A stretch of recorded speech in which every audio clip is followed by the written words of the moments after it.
Listen up, you blokes. I've got a bone to pick with this bloody Beachline Expressway in Florida. It's a real piece of work, let me tell you. You'd think a toll road would be worth the cost, but this one is just a bloody mess. First off, the traffic is always a nightmare. You can sit in bumper-to-bumper traffic for hours on end. And for what? Just to save a few minutes on your journey? It's not worth it, if you ask me. And don't even get me started on the tolls. I mean, sure, I get it, you've got to pay to use the road.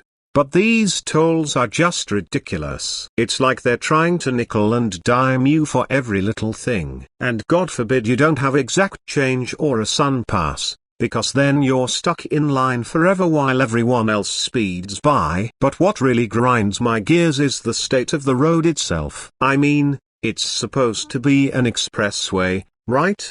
But the pavement is so bumpy and uneven, it feels like you're driving on a dirt road. And don't even think about trying to go the speed limit, because the road is so poorly maintained that you're risking life and limb just by driving on it.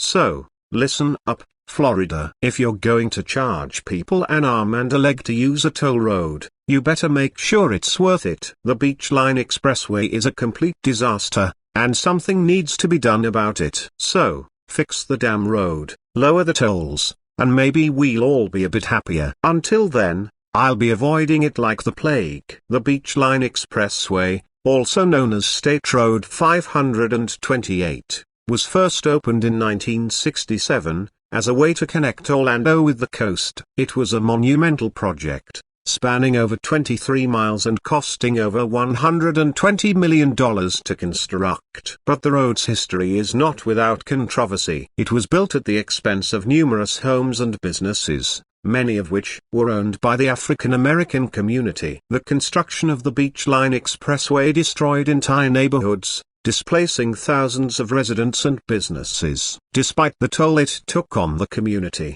the Beachline Expressway remained an important transportation artery for the state, connecting Orlando to the bustling Port Canaveral and its thriving tourism industry. It allowed for quicker and more efficient travel between these important economic hubs, and spurred further development in the area. Over the years, the road has seen its fair share of challenges, from accidents and congestion, to political debates over tolls and funding. But it has remained a vital part of Florida's transportation infrastructure, connecting people and businesses across the state. As we reflect on the history of the Beachline Expressway, let us not forget the sacrifices made by those whose homes and livelihoods were lost in its construction. And let us also acknowledge the important role this road has played in the growth and prosperity of Florida. May we continue to strive for progress and innovation, while never forgetting the lessons of our past. You know what this road needs? More bars. Yeah, that's right. Imagine cruising down the beachline, cold brew in hand, enjoying the sunshine and the scenery. That's the future of this road, I'm telling ya. But seriously, this road needs some serious upgrades. I mean, sure, it gets you from point A to point B, but where's the fun in that? We need to make the beachline an experience, not just a means of transportation. And what better way to do that than by adding some bars and restaurants along the way? I can see it now. You pull off at the Beachline exit, head to a nice little pub with a patio overlooking the water. You grab a pint and some fish and chips, and just take in the views. That's what this road needs. A little bit of British charm. And let's not forget about the tolls. I don't know about you, but I hate paying tolls. It's like the government just wants to take your money for nothing. So, I say we get rid of the tolls on the beachline. Let's make it free for everyone to use. Sure, it might cost a bit to upgrade the road and add some new bars, but in the end, it'll be worth it. So, there you have it, folks. The future of the Beachline Expressway is all about adding some British charm and getting rid of those pesky tolls. Who's with me? I want to talk to you about the Brightline train, a high-speed rail system that connects Orlando and Cocoa, Florida. As a British man, I am no stranger to the joys of train travel, and I must say, the Brightline is an impressive feat of engineering. The Brightline train was first introduced in Florida in 2018, and it quickly became a popular mode of transportation for locals and tourists alike. The trains are sleek and modern, with comfortable seats and free Wi-Fi, and they can reach speeds of up to 125 miles per hour. But the Brightline is more than just a convenient way to get from point A to point B. It's also an environmentally friendly alternative to driving or flying. By taking the train, passengers can reduce their carbon footprint and help protect the planet for future generations. Another benefit of the Brightline is the economic boost it provides to the communities it serves. By connecting Orlando and Cocoa, the train allows for easier travel between these two important economic hubs. This increased connectivity leads to more opportunities for businesses to grow and thrive, and for individuals to access jobs and services they might not have otherwise. Of course, like any transportation system, the Brightline is not without its challenges. Some have raised concerns about the cost of tickets, while others have called for increased safety measures. But overall, the Brightline has been a positive addition to the Florida transportation landscape. As a British man who has traveled extensively throughout Europe, I can say with confidence that the Brightline is on par with the best high-speed rail systems I have experienced. It's fast, efficient, and environmentally responsible. I look forward to seeing how the Brightline continues to develop and improve in the years to come. As a British man who has spent some time in Florida, I have had the chance to travel along the Beachline Expressway, also known as the State Road 528. This 53-mile toll road connects Orlando to the east coast of Florida, passing through the cities of Cocoa and Port Canaveral. While it is primarily used for transportation and commerce, the Beachline Expressway has also been the site of several notable incidents over the years. Here are some of the most famous ones. One of the most tragic incidents along the Beachline Expressway occurred in 2003, when a car carrying 6 members of the same family plunged off a bridge and into the Indian River. The driver had lost control of the vehicle while trying to change lanes, and it went through a guardrail and plummeted 70 feet into the water. Despite rescue efforts, only 2 members of the family survived. This was a heartbreaking reminder of the importance of safe driving practices and the devastating consequences of a momentary lapse in judgment.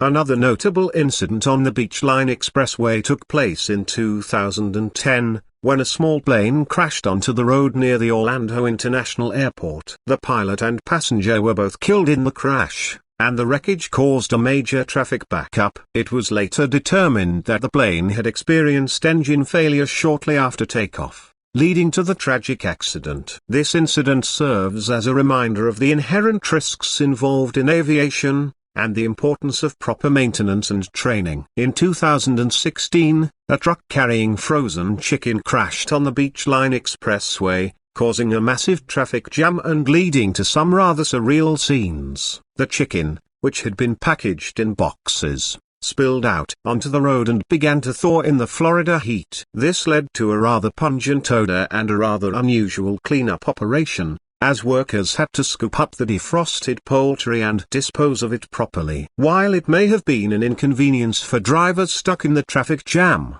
it also served as a reminder of the sometimes unexpected challenges that come with transporting goods on our roads.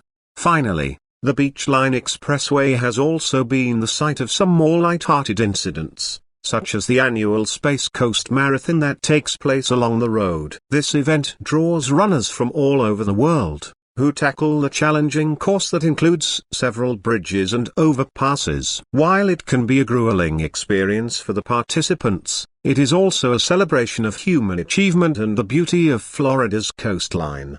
Overall, the Beachline Expressway has seen its fair share of incidents over the years, both tragic and amusing. As a British man, I am always struck by the sheer scale of the road and the vast expanse of Florida's landscape. While accidents and mishaps can occur anywhere, it is important to remember the importance of safety and preparedness, whether you are driving, flying, or running along this iconic route. I have had the chance to experience the Sun Pass toll system, which is used on the state's toll roads to manage payments electronically. While it is a convenient way to pay tolls and keep traffic moving smoothly, There are some important considerations to keep in mind when it comes to this system. One of the main benefits of the SunPass system is that it allows drivers to pay tolls without having to stop and wait in line. Instead, a small transponder attached to the car's windshield is detected by overhead sensors, and the toll is deducted from a prepaid account. This not only saves time and reduces congestion on the roads, but it also reduces emissions and air pollution by minimizing idling and stopping. However, it is important to note that the SunPass system is not without its drawbacks. For one, it can be difficult for low-income and marginalized communities to access and use the system. The initial cost of purchasing a transponder and setting up a prepaid account can be a barrier for some individuals, and the fees and penalties associated with missed toll payments can further compound financial burdens.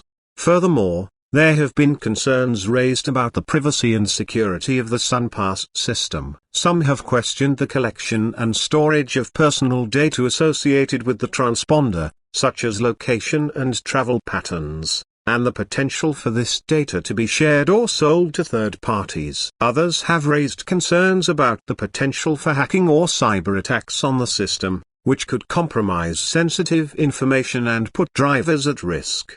As a woke individual, it is important to consider these issues when using the SunPass system or any other technology that impacts our lives and communities. While it may be convenient and efficient, we must also consider the potential social and environmental impacts, as well as the implications for privacy and security. By staying informed and engaged, we can ensure that technology is used in a responsible and equitable way, for the benefit of all. I am fascinated by the history of the SunPass toll system used on Florida's highways. The SunPass system has become an integral part of Florida's transportation infrastructure, allowing drivers to pay tolls electronically without having to stop and wait in line. However, the origins of the system can be traced back to the late 1980s, when Florida was grappling with the challenges of managing toll roads. At the time, Florida's toll roads were managed by a patchwork of different agencies, each with its own toll collection system. This made it difficult for drivers to navigate the state's highways and led to long wait times at toll plazas. In addition, the existing toll collection technology was outdated and prone to errors, leading to lost revenue and inefficiencies. To address these issues, the Florida Department of Transportation, FDOT, began exploring the possibility of creating a unified toll collection system that could be used across the state. After several years of research and development, the SunPass system was launched in 1999 as a pilot program on a small stretch of highway in South Florida. The initial rollout of the SunPass system was a success, and it was gradually expanded to other highways and toll roads throughout the state. The system proved to be popular with drivers, who appreciated the convenience and time-saving benefits of electronic toll collection. In addition, the SunPass system helped to reduce congestion and air pollution on the highways by minimizing idling and stopping at toll plazas. Over the years, the SunPass system has continued to evolve and improve, with new technologies and features being added to enhance the user experience. Today, the system is used by millions of drivers on Florida's toll roads, and it has become a symbol of the state's commitment to innovation and efficiency in transportation. In conclusion, the history of the SunPass toll system is a testament to Florida's ingenuity and determination to tackle complex transportation challenges. By creating a unified toll collection system, Florida has made travel on its highways faster, more efficient, and more convenient for drivers. As a British man, I am impressed by the vision and foresight that went into the creation of the SunPass system, and I look forward to seeing how it continues to evolve and adapt to the needs of drivers in the years to come. I have had the pleasure, and occasional frustration, of driving on the state's highways, and while I have met many courteous and responsible drivers in Florida, I must admit that I have also witnessed some shall we say, interesting driving behaviors. So, with that in mind, here are some jokes about Florida drivers that I hope will give you a chuckle. Why did the Florida driver cross the road? To get to the other side of the median. of course. How do you know you're driving in Florida? When you see someone driving a convertible with the top down ... in the middle of a rainstorm, what do you call a group of Florida drivers? A traffic jam. Why did the Florida driver get a ticket? For going too slow in the fast lane. What's the difference between a Florida driver and a snowbird? One is a migratory bird that flies south for the winter, and the other is a migratory driver that drives south for the winter. Why did the Florida driver fail their driving test? Because they tried to make a left turn from the right lane. Now, of course, I'm not suggesting that all Florida drivers are bad drivers. But let's just say that if you're driving in Florida, it pays to stay alert and be prepared for the unexpected. And hey, at least you'll have some funny stories to tell when you get home. Alright, buckle up, because this angry British man is about to let loose some choice words about some famous people from Florida. And I'll be using some good old-fashioned British slang to really drive my point home. First up, we've got the so-called king of golf, Tiger Woods. Now, I'm not one to judge someone's personal life, but when you go around cheating on your wife with half the women in Florida, you deserve to be called a wanker. And don't even get me started on his driving skills. I've seen learner drivers with more control on the road than him. Next, we've got the queen of pop, Madonna. Now, I'll admit that she's had some catchy tunes in her time, but she's also got a bit of a reputation for being a diva. And let's not forget that crinny performance she did at the Eurovision Song Contest. It was pure shite, if you ask me. And then there's Pitbull, or as I like to call him, Mr. Worldwide ... of crap music. I mean, seriously, who listens to that rubbish? It's like he's trying to be a poor man's version of Will Smith, but without any of the talent or charisma. And finally, we've got Hulk Hogan, the Hulkster himself. Now, I used to be a wrestling fan back in the day, but even then I knew that Hogan was a bit of a tosser. He's got more muscles than brains, and that ridiculous mustache is enough to make any self-respecting Brit cringe. So, there you have it, my angry rant about some famous Floridians. And if any of them happen to read this, well, they can bugger off. As far as I'm concerned, this angry British man has got some choice words about sports teams in Florida, and I'm not going to hold back. So if you're a fan of any of these teams, you might want to brace yourself. Let's start with the Miami Dolphins. Now, I know they've got a bit of a storied history, but let's face it, they haven't won a Super Bowl since 1973. That's longer than I've been alive. And I'm no spring chicken. And don't even get me started on their mascot, TD the Dolphin. What a load of codswallop. Next up, we've got the Tampa Bay Buccaneers. Now, I know they won the Super Bowl in 2021,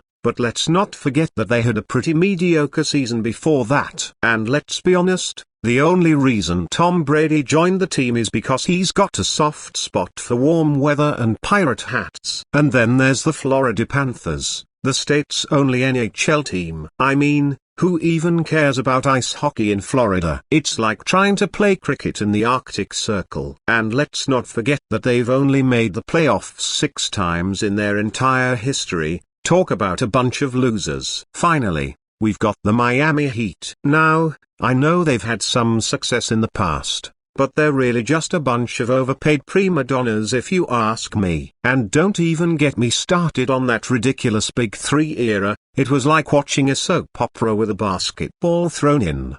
So, there you have it, my angry rant about sports teams in Florida. And if any of their fans happen to read this, well, tough luck. I stand by everything I've said. I have to say that the weather here is nothing short of depressing, and I know that might sound strange coming from someone who's used to rain and fog, but hear me out. First of all, there's the heat. I mean, sure, it might be nice to have warm weather all year round, but when it's 90 degrees Fahrenheit with 100% humidity, it's just downright uncomfortable. And don't even get me started on the fact that you can't even step outside without feeling like you're suffocating. And then there's the rain. Now, I know Florida is famous for its thunderstorms, but when you're living here day in and day out, it gets old fast. I've lost count of the number of times I've had to cancel plans or stay cooped up inside because of yet another downpour. And let's not forget about hurricane season. Every year, it's like playing a game of roulette. Will your house be the one that gets hit by a hurricane, or will it be your neighbor's? And even if you do manage to avoid a direct hit, you still have to deal with power outages, flooded roads, and other assorted headaches. And finally, there's the lack of seasons. I mean, I know it's nice to have warm weather all year round, but there's something to be said for the changing of the seasons. In Florida, it's just hot and humid all year round, with the occasional cold front thrown in for good measure. So there you have it, my depressing rant about the weather in Central Florida. And if you're thinking of moving here, well, you might want to think twice. Unless, of course, you enjoy feeling like you're living in a sauna that occasionally gets hit by a hurricane. Let's have a jolly good chat about some of the most bizarre facts about Florida. Now, I know what you're thinking. Florida is already pretty bizarre as it is. But trust me, these facts will make you raise an eyebrow or two. First up, did you know that in Florida,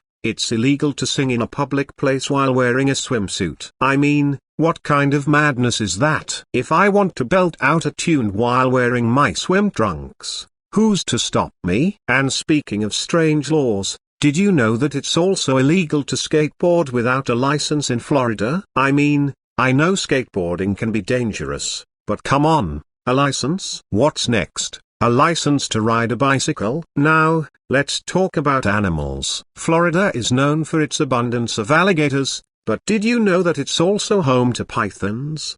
That's right, Burmese pythons, to be exact. And they're not just any pythons. They're giant, man-eating monsters that have been known to attack humans. I mean, I know I like a good adventure, but I think I'll stick to my afternoon tea and crumpets. Thank you very much. And finally, let's talk about some of the more peculiar attractions in Florida. For instance, did you know that there's a theme park called Gatorland, where you can watch alligators wrestle with humans? And then there's the Coral Castle, which was built by a man who claimed to have discovered the secrets of the ancient Egyptians. And let's not forget the Skunk Ape Research Headquarters, which is dedicated to studying a mythical creature that's said to roam the Florida Everglades.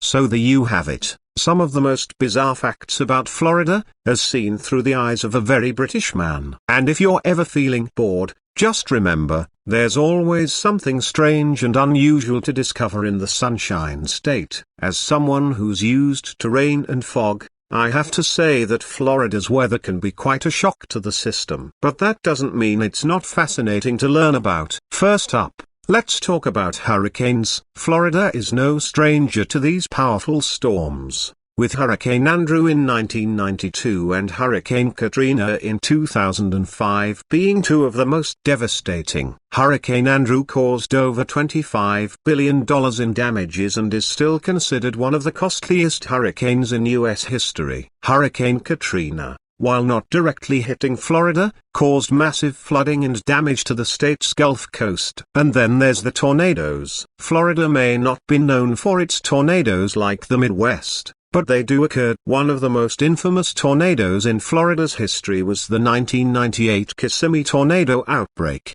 which caused extensive damage and killed over 40 people.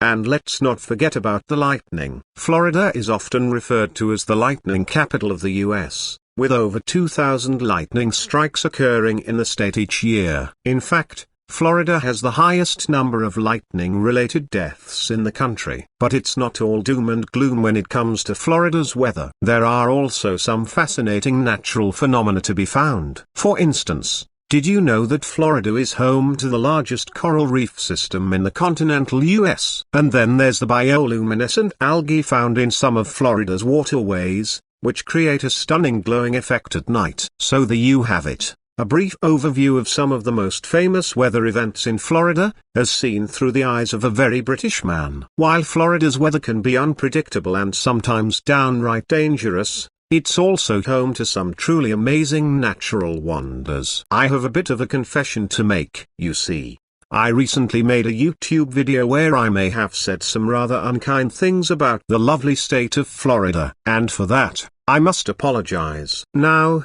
I know that Florida is a popular vacation destination for many Brits, and I certainly don't want to discourage anyone from visiting. In fact, there are many things to love about Florida: the warm weather, the beautiful beaches, and the friendly locals, just to name a few. I must admit that in my video, I may have focused a bit too much on the strange and unusual aspects of Florida. But let's be honest, every state has its quirks and oddities. And who am I to judge? After all, I'm from a country that's known for its rain, fog, and tea obsession. So, to all my Floridian friends out there, I'm sorry if I offended you with my video. I truly do think that Florida is a wonderful place with much to offer, and I hope that someday I'll have the chance to visit and experience it for myself. In the end, I think it's important to remember that we should embrace our differences and celebrate the unique aspects of each place we visit. After all, isn't that what makes traveling so exciting?